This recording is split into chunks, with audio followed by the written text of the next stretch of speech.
wasiirka warfaafinta Somaliland Cabdullaahi Maxamed Daahir Cukusi ayaa sheegay in deegaanka Saxdheer oo khamiistii toddobaadkii hore ay la wareegeen ciidamada Somaliland ay ka mid tahay deegaanada Somaliland iyadoo Mareykanka qaramada midoobay oo ay weheliyaan midowga Yurub ay Somaliland u soo jeediyeen inay ciidamadeeda kala baxdo deegaanadaasi. safiirada caalamka ka tirsan halkan ma xukumaan halkan waxa xukunta xukuumadda Somaliland halkan waxa leh dadka iska leh reer Somaliland ba iska leh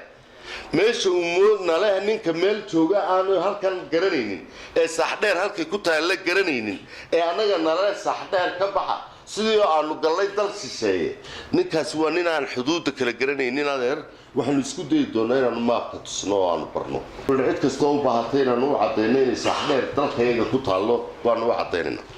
wasiirka oo maanta shir jiraayid ku qabtay magaalada Hargeysa ayaa waxa kale uu jawaab ka bixiyay hadal ay dawladda Soomaaliya ku sheegtay inay ka xun yihiin hawlgalka ciidamada Somaliland kula wareegeen Saxdheer isagoo wasiirku sheegay inay arintaasi ka hor imanayso wadahadallada u socda Somaliland iyo Soomaaliya.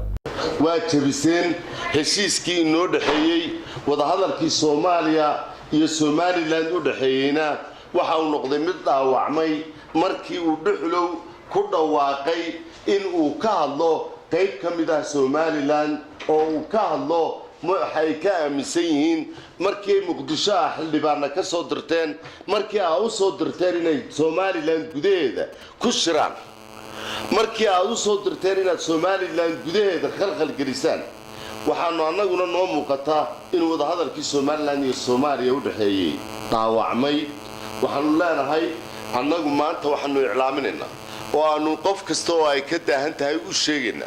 oo aanu qof kasta oo madmadow kaga jiro ama riyoonaya u sheegayna Somaliland waa Somaliland dalkayga gudihiisa meel ka mid ah qof nagala talin kara ma jiro